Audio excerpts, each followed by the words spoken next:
Hello दोस्तों, स्वागत है आप सभी का परिनाज बायोलॉजी क्लासेस में। तो कैसे हैं दोस्तों मैंने आज नया टॉपिक के साथ मैं आई हूँ। आज हम लोग पढ़ेंगे केंद्रक, जिसको इंग्लिश में कहेंगे न्यूक्लियस। सर्वप्रथम सालमन नामक वैज्ञानिक ने सन 1700 ईस्वी में ब्लड सेल में न्यूक्लियस को देखा।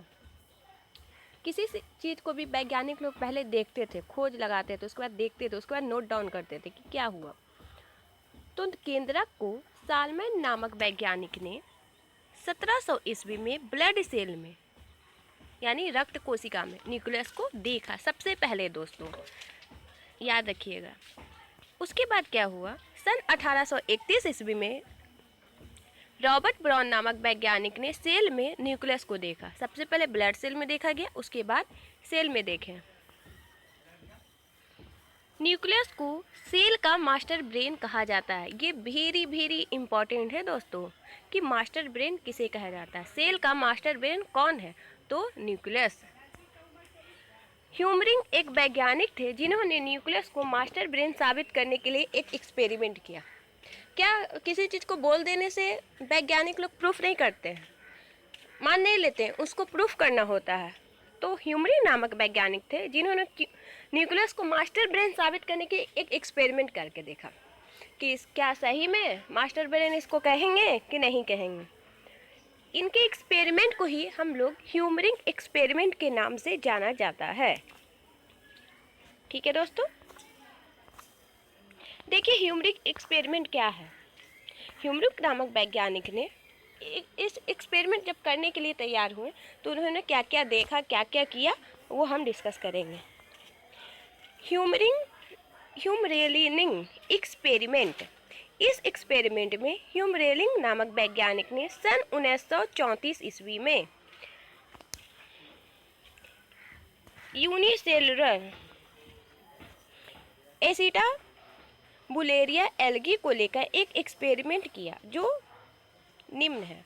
मतलब उन्होंने एल्गी पे लेके एक्सपेरिमेंट किया, उनमें क्या क्या देखे वो देखिए, और वो उन्होंने क्या क्या किया ये देखना है हम लोग को। ठीक है दोस्तों,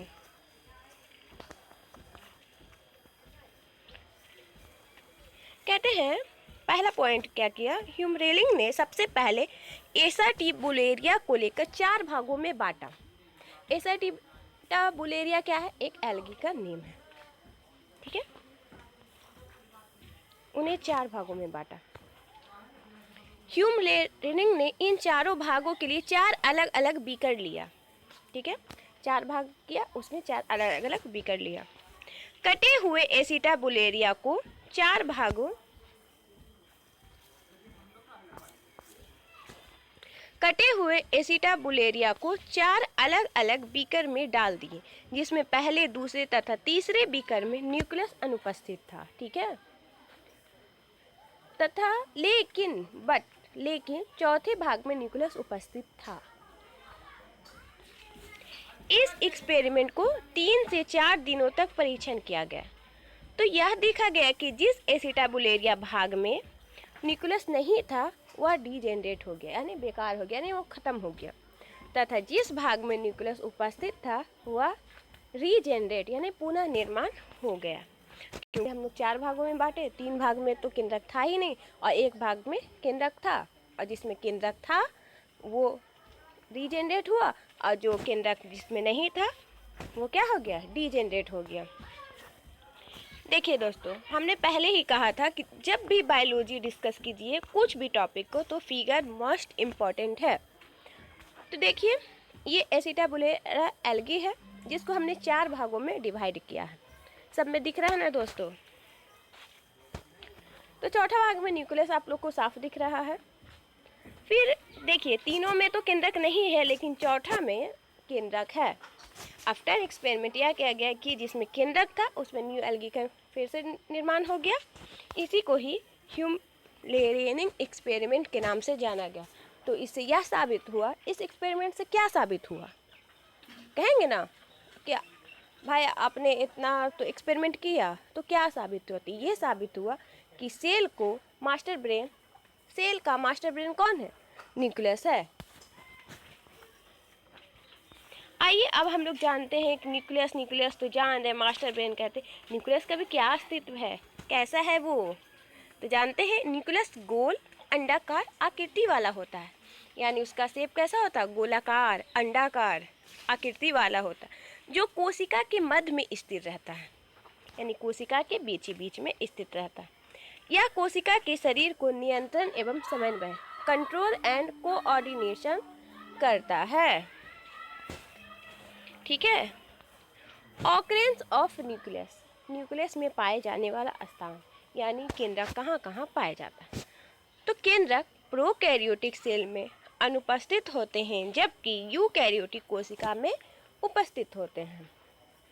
और आपको अगर अभी भी प्रोकैरियोटिक और यूकैरियोटिक में डिफरेंस नहीं है, समझ में आ रहा है, तो मैं आपसे बोलूँगी, मैंने प्रोकैरियोटिक और यूकैरियोटिक का एक अलग ही वीडियो बनाया है दोस्तों, जिसे आप प्लेलिस्ट में जाके देख लीजिएगा। प्लेलिस्ट में जाने के लिए सिंपल है, परी बायोलॉजी क्लास सर्च कीजिए, प्लेलिस्ट में चल जाइए, देख लीजिए, सिंपल है। ठीक है, चलिए लिए ultra structure of nucleus, nucleus का स्ट्रक्चर कैसा है। तो जब इलेक्ट्रॉन माइक्रोस्कोप के द्वारा न्यूक्लियस की संरचना को देखा गया तो निम्न संरचनाएं दिखाई दिए, जो इस प्रकार है। देखिए स्ट्रक्चर कैसा दिखाया, देखिए हम आपको जूम जितना हो सकता कर दे रहे हैं, और एक बार वीडियो को पॉज करके फिगर भी बनाते चलिए। और आप लोग पेन और कॉपी लेके बैठे हैं ना, मैंने बार बार कहा कि जब भी वीडियो देखिए एक पेन और एक कॉपी लेके बैठिए और फिगर प्लस नोट डाउन करते चलिए। इससे ये होगा कि आपको वीडियो पढ़ते पढ़ते साथ साथ भी आपका नोट भी तैयार होते चलेगा। देखिए अल्ट्रा आउटर मेम्ब्रेन है, इनर मेम्ब्रेन है, पेरीन्यूक्लियस स्पेस है, heterochromatin, chromatin network, euchromatin, nucleolus, RNA, nucleoplasm. अब सोचिएगा कि क्या है, तो आउटर मेम्ब्रेन सबसे अच्छा सिंपल है क्या, कि न्यूक्लियस के सबसे बाहरी लेयर को आउटर मेम्ब्रेन कहेंगे, सबसे अंदरी लेयर को इनर मेम्ब्रेन कहेंगे, और दोनों के बीच के जो शेप रहेगा उसको पेरीन्यूक्लियस स्पेस कहेंगे। तीन चीज़ तो क्लियर हो गया। अब रहा बात आरएनए, तो आरएनए भी पाया जाता है न्यूक्लियोप्लाज्म, जो केंद्रक में द्रव जैसा लिक्विड जैसा जो होता है उसको न्यूक्लियोप्लाज्म कहेंगे। क्रोमेटिन नेटवर्क है, तो इसके लिए मैं अभी बताने वाली हूँ, वेट।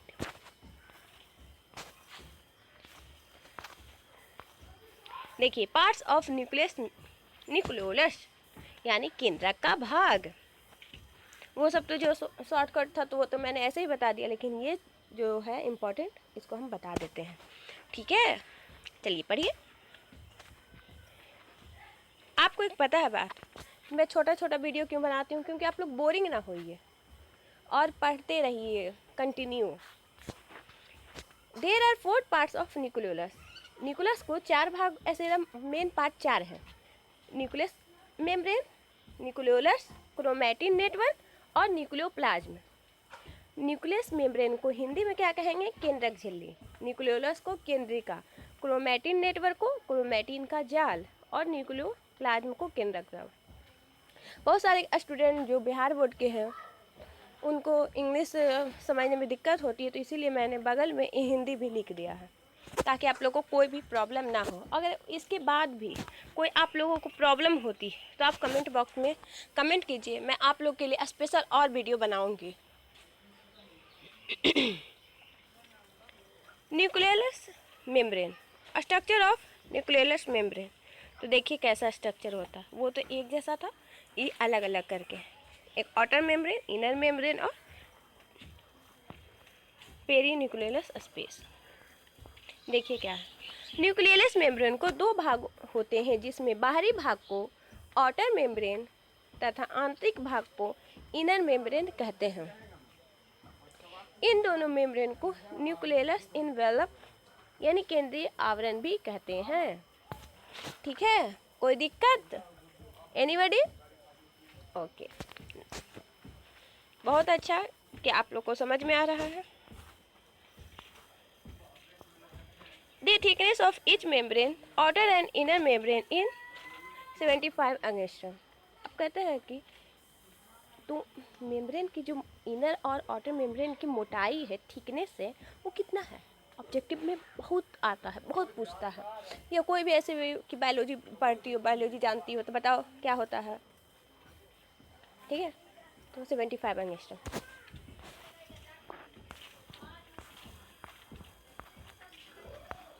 अब देखिए, the space of outer membrane and inner membrane is called perinuclear space.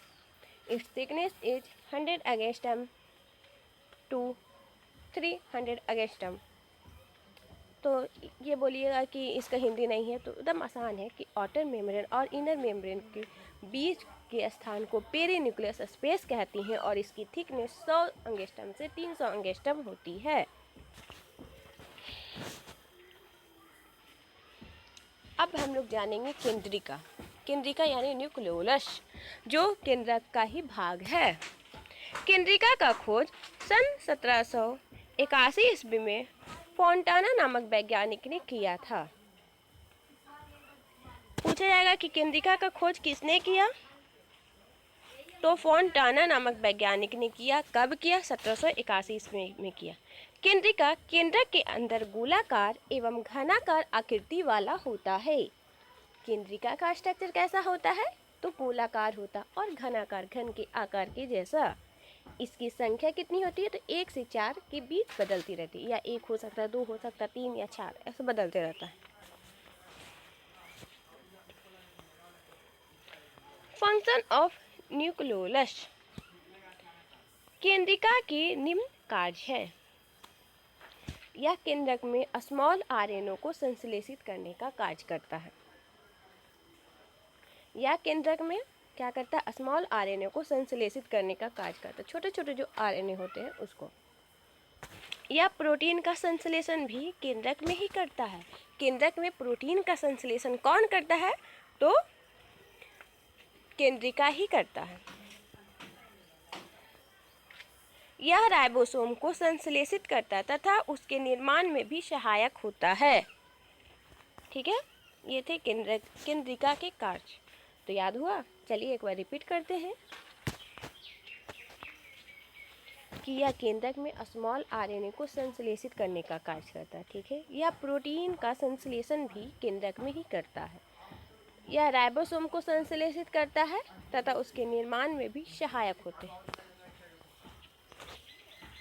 ठीक है,